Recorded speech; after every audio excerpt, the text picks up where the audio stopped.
He is Jalen Rose. I am David Jacoby. We What are up, Jalen and Jacoby. What is it that we do? Give the people what they want.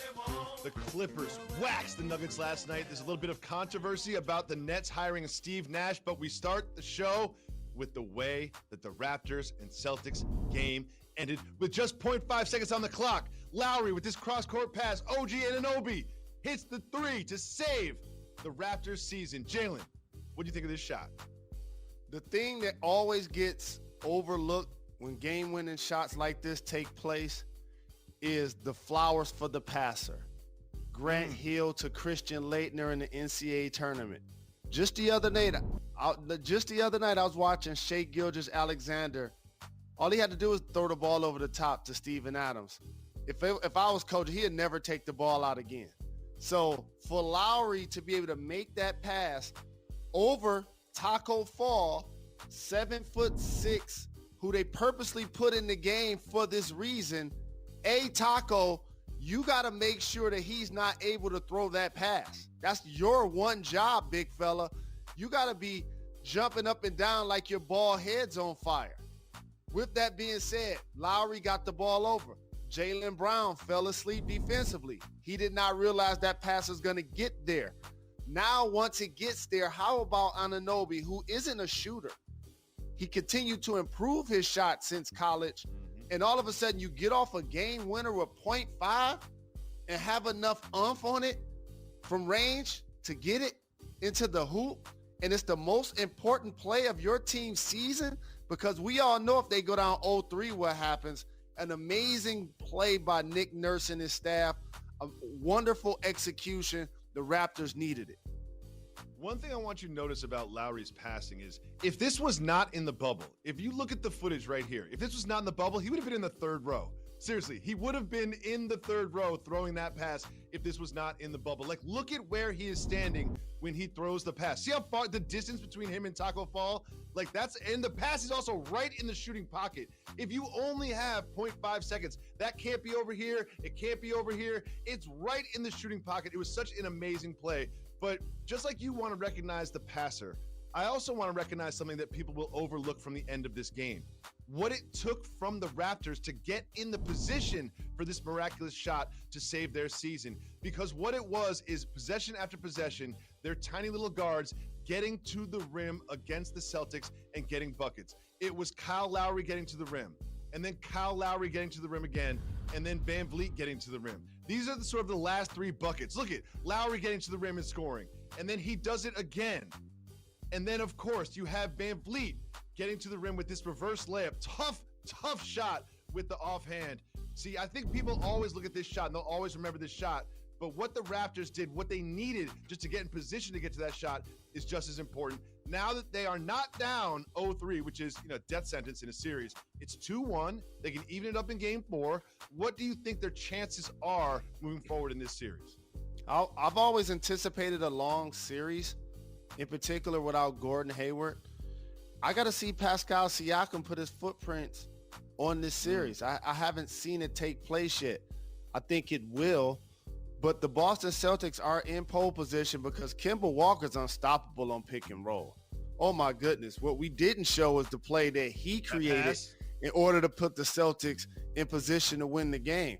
They're going to have to do a better job of corralling him. So I still believe like the Celtics are going to win, but I anticipate a long series. What was hilarious about that pass to Tice that I thought won them the game was Pascal Siakam just had to smile because he got looked off. He started running out to the three-point line, and he was like, I think we just lost the game. Now, that game was close. It came down to the wire. The game that came after it was not close at all. Putting it on what?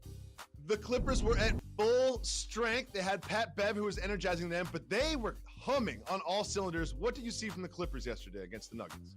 I saw a Denver team that came off an emotional 7-game series, and they weren't fight ready from the beginning, and the Clippers knew it. One, the Clippers are already just more talented than every team that they're going to face from top to bottom. When you see Morris making plays like that, and Lou Will and Montrezl Harrell hanging on the rim, Shamet giving them quality minutes, and Zubac playing really well. They have so many guys that can contribute to what they're doing. And so for the Nuggets, they got to be driven off of Jokic, have to be driven off of Murray, who clearly was fatigued coming off the first series. It did seem like in the beginning of the game, in that first quarter, they were riding the high of winning Game 7, but it just seemed like fatigue, emotional and physical, set in as the game went on, and the Clippers just had their way with them. Now, Jamal Murray was so electric in that duel against Donovan Mitchell in the previous series against the Jazz, but he didn't look that great last night. Now, Jalen, is this the Clippers defense? Is this fatigue? Is it a mix of the two? So one thing that people can't underestimate is why players get minutes. And they have a great young dynamic backcourt. Murray's a terrific scorer. Harris is a terrific defender. You put them together, you hope that they offset what each other's strengths and weaknesses are. But they're going to need Murray to be fantastic in order for them to compete against this high-scoring Clipper team. I need Michael Porter Jr. to stay in the starting lineup. I know Gary Harris is back. He did a terrific job playing defense late against Donovan Mitchell.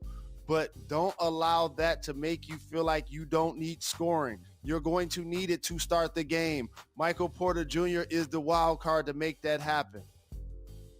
I would love to see him get some more minutes as well. And there's an aspect to this game that I found very interesting. I said, you know what? I can't wait to talk to Jalen about this. So Jalen, please take us behind the curtain.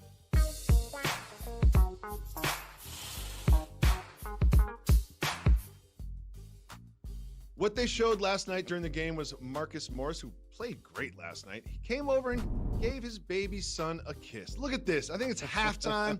Just gets a little kiss. His son is the second one on the way there. And this was sort of a visual confirmation that the families are now in the bubble. Now there's only so many teams left. We have families in the bubble. And I wanted to ask you, Jalen, as someone who played in the league for 27 years and also has children yourself, how does that dynamic change a player's approach on and off the court now that you have family in the bubble with you? You know, Denzel once said it in Training Day, King Kong ain't got nothing on me. That's how a man feels when his significant other and his kids are around. I don't have to tell you, Jacoby, when your kids are running to you, don't you feel like beating your chest? Don't you feel like King Kong? Don't you feel like your shoes just got oversized and your head just got a little bit bigger? Jalen, after this summer, I feel like running the other way, but normally I do feel that way, yes. and that's what you see from the players, a different level of comfort, a different level of enthusiasm to have their loved ones around, especially during a pandemic. It's also just a change because at this point, they've been in the same hotel, eating the same food, seeing the same faces over and over and over again, that life can be difficult. We've heard this from many players, LeBron James, Jaylen Brown, and Paul George, many others. It's just nice to have a change of scenery, some new faces, have some real loved ones around. I think that would inspire me to play better. It certainly did work for Marcus Morris. Marcus Morris has got to have his kid at every game for the rest of his career now because he played so well last night. Jalen, there was some news that we didn't get to talk about yesterday that I really want to talk to you about as well, and that is the hiring of Steve Nash as the Brooklyn Nets head coach. A lot of people are tracing his relationship to Sean Marks and also to Kevin Durant, as he was a consultant with the Warriors, as sort of the reason he got this opportunity as someone who has not just never been a head coach before, but never been an assistant coach before. Jalen, your thoughts on the hiring of Steve Nash as the Brooklyn Nets head coach? I'm going to be frank with you, Jacoby. I don't like this hire. Why is that? I love this hire. Because each job isn't created equal. And you have to tie relationships back to every thread that takes place. And I know that's where systemic racism comes from. However, in this case, I've been on a team with Steve Nash, and he was the MVP of the league. And you know who else was on that team? Sean Marks. And he got a chance to see up close and personal one of the best basketball intellects that the game has seen. And then Steve Nash went to the Golden State Warriors and got closer to one iceberg slim. Kevin Durant, that's a relationship. The Phoenix, Arizona ties run strong. And so now you look at Steve Kerr, you say, okay, Steve Nash and him both have a relationship. Maybe he has that potential as somebody that was not a coach, that also can now teach Kyrie Irving and garner his respect because he's done things in the league that Kyrie has not done as a player, like win back-to-back MVP, like lead the league in assists. You're going to need both of those guys to look over at the sideline and not only like the coach, but respect the coach. And finally, if you're the Nets, you probably didn't want to write a blank check for this hire because both of those guys are big-time contracts on your roster and you're still trying to build around them. So it totally makes sense. I understand people are trying to tie the fact that there's so many available black coaches and they didn't get a look. I want to see how the other jobs play out. But for Steve Nash and the Nets, I don't like this hire. I love it. I can understand that the optics are a certain way with everything that's going on in our society, with so many black players on the floor and so few black head coaches calling the shots. The optics are a certain way. But if I am Sean Marks, this decision is as simple as this. Kevin, Kyrie, who do you want as your head coach? Because this team is going to go as far as those two players take them. We all know that Kyrie and KD have unique personalities, and I want to make sure that they're happy with the person who is leading the team. So if I was Sean Marks, I would not just take what they have in consideration when making this hire. I would basically allow them to make the hire for me because I want those two players to be happy in the locker room. And also, if we work it in reverse, two black players, to your point, making a decision of who's going to be their head coach. And they just happen to choose the person they felt like would be best for the job. It is time for some very important news that matters.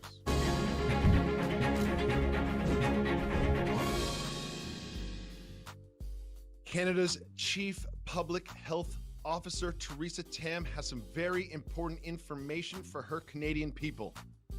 If you're going to have sex with a stranger, make sure you wear a mask and you should avoid kissing new people. Jalen, do you think the great people of Canada will take heed to this advice during this pandemic? I think the people of Canada will take heed to this advice because as you start to grow and mature and become a teenager, you realize there are sexual encounters that you have that you may not want to kiss the person. I'm just saying that they may take place. They may take place in your life. Oh no. Well, there are also because there are some people that probably feel like, wait a minute, you know, some people walking the face of the earth probably feeling like I wouldn't have sex with somebody, if I needed to wear a mask. Matt, that's why they're. Welcome back to Jalen and Jacoby, and that is the series that we start with now. Jalen, we all kind of knew it was going to happen eventually, and tonight is the night we get to see the Rockets against the Lakers. What are you keying on in this series? Superstar power is what I'm keying on. And starting with the Los Angeles Lakers, led by LeBron James. He's the catalyst for tall ball at 6'9". Most lineups, he's going to be the tallest individual on either team. There are going to be times that takes place. And you know where he has to dominate? Driving the ball to the basket, getting layups, getting dunks. Same with Anthony Davis. He has great skill, can shoot the three, got all of the moves for a guy his size, but I need him and them operating right in front of that basket if they're going to be dominant against the Rockets. One thing that I expect to see happening is let's say Anthony Davis doesn't listen to Jalen Rose and he shoots one of those little turnaround baseline 12-foot fadeaway things that he does. Yeah. I'm focused on the offensive rebounding of the Los Angeles Lakers because the Rockets, they rebound so poorly that if the Lakers, if they leave their bigs in, if they give Howard minutes and they give McGee minutes and they don't go small, I really think they can dominate the offensive board, just lead to more possessions and lead to more points and make it really, really difficult on the Rockets if they stay big. Because if you look at the Rockets' rebounding numbers, they're really bad. I mean, the Rockets do a lot of things well. One thing they do not do well is rebound the basketball on both ends of the floor. And it's you can see it right here. I mean, it's the fewest rebounds per game since they went small ball is the Rockets are behind your terrible Pistons and the Bulls. And then it is the Rockets giving up the most offensive rebounds per game. That is something that I will key on in this series. And Jalen, that's not it. We have the number 1 seed in the Eastern Conference. the MVP, who will soon be the back-to-back MVP, back against the wall against the Miami Heat tonight in what I'm going to call a must-win game. What are you keying on in the big game 3 between the Heat and the Bucks? I remember doing this with Russell Westbrook a few years ago, and then he became a fan and a media favorite and won MVP. There will not be any Giannis slander on my watch. I know that each young player that isn't Michael Jordan is going to have flaws. But all of these referendums on is he got what it takes to be the best player on a team that wins a championship? Of course he does. Have you ever heard of a guy named Dirk Nowitzki? He did it with one team. I don't want to discourage players like Giannis, Dame Lillard, and James Harden to dumb down their careers and feel like, oh, if they don't win 5 rings, then they're a failure. There have been 10 situations and or players in the history of the NBA that have won multiple rings, from Bill Russell through LeBron James. You ask anybody that has at least 2 rings, what kind of guy is Isaiah Thomas? Tell me more about Magic. Tell me more about Bird. Tell me more about Kobe. It's about 10 of those situations. Giannis has what it takes. Now, his supporting cast got to be more consistent. Middleton, you got to show that you're an all-star, not just playing on the number 1 seed. Eric Bledsoe, I need you to be playing hard and being effective every game. Those guys got to bring it, Jacoby. If they go down 3-0, that's an embarrassment to a squad that's accomplished so much the last couple of years. Not just that. I predicted the Heat to win this series, and if they go down 3-0, you know what I see happening? Giannis in a new uniform. You know what's going to happen. If they go down 3-0, we got Giannis as the 3rd Splash Brother. He's like the step brother that joins the Splash Brothers. I can't wait. I can't wait for the Heat to put away the Bucks, Giannis to demand a trade, and then Giannis to end up in the Bay with the Warriors. You put the number 1 pick together. You put him with some other assets, number 2 pick Ring with some assets. Next thing you know, you got Giannis chasing the rings, and it will happen. It will happen just like it happened with KD. I can't wait for that to happen because I think don't do it, Giannis. Series, the Heat will win tonight. How about this? I'm glad you used that example. KD don't seem too happy to me that he went to Golden State. Okay, well, we will see. Another important development in the National Basketball Association yesterday was not a surprise, but the Rookie of the Year is Ja Morant of the Grizzlies. Jalen, what do you think about Ja and the Grizzlies? You know how much I love Morant, and you were one of those guys like, wait a minute, Zion played 10 games. Can he win Rookie of the Year? He was the guy from beginning to end. I was not. Good for you. Leading the team in scoring, leading the team in assists. They overachieved. He's shown that he has what it takes to be a dynamic guard, all NBA level for a really long time. Now, Jalen, question was posed is, who would you rather build a team around, Ja Morant or Zion Williamson? And I thought this was an easy, obvious answer, Ja Morant. Hands down, no question, didn't even think about it. But you're going the other way. The big guy. Got to go with the big guy. Really? No. Look at those numbers. Well, look at those numbers. You could not be more wrong. You got to go with the big guy. Look at that field goal percentage. You got to go with the big guy. I understand that your philosophy's got to go with the big guy, but there's something about watching these 2 players where I said, how is Jalen so wrong about this? So I got some numbers of my own. Zion Williamson, 76% of his shots are assisted. 76% of his shots are assisted. 74% of his shots come between 0 and 3 feet. He doesn't create for anything. He doesn't create for himself, doesn't create for anybody else. Ja Morant, 28% of his shots are assisted because he creates his own shots, and he's clearly someone who makes people around him better. It is without question that I would pick Ja Morant to build my team around. And you're wrong. You know also what makes people around them better? When you could just lob it up to the top of the square and he'll go grab it.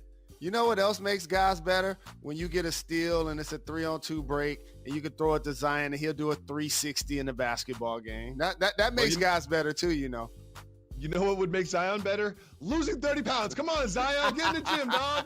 Get in the gym. Eat a salad. Come on, stretch mark 4. When we come back, we have some fantasy football advice for you that you don't want to miss. You're watching Jalen. Welcome back to Jalen and Jacoby. Happy College Colors Day. Jalen reps the Wolverines. I rep the mighty Hail to the victors. NYU. Jalen, every day we highlight one of the messages on the back of NBA players' jerseys with messages of the movement. Today's message is equality. What does that mean to you? And that's what color people are looking for as it relates to law enforcement, and that's why you see protests and uprising as Freddie Gray was murdered as he was in police custody. Breonna Taylor was shot and killed while she was asleep. How about George Floyd, 8 minutes and 46 seconds with a knee on his neck while he was handcuffed? Yet Kyle Rittenhouse, a 17-year-old, can cross state lines illegally with a firearm, murder 2 people in the protest, not even get arrested that night, and not even get denounced by the most powerful office in the country. That's the equality that we're stomping for. Jalen, there will be millions of fantasy football drafts this weekend. However, none will be as expensive as yours. What is your number one piece of advice for everyone building their team this weekend? My number one piece of advice is always be unconventional. Make sure you get a really good tight end. This is not a deep tight end draft. Make sure you get a good tight end. Make sure you always be unconventional. That advice in itself at its core is extremely unconventional. Shout to Big Sean. Enjoy their weekend. We will be back on Wednesday with the next edition of Jalen and Jacoby. We're not done.